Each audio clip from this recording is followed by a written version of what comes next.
কেমন আছো বন্ধুরা? আজকের ভিডিওটা একটু লং হবে। আসলে সবাই ঘুরতে আসে, তাই আমিও ঘুরতে চলে আসলাম আমাদের ধলাই নদীর পাড়ে।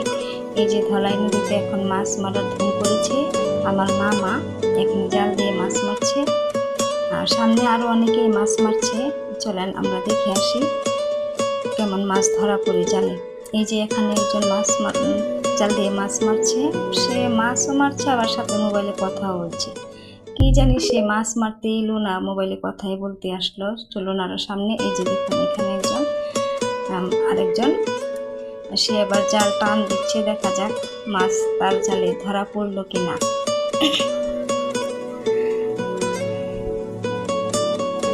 হ্যাঁ, একটা দুটা করে মাছ তার জালে ধরা পড়েছে।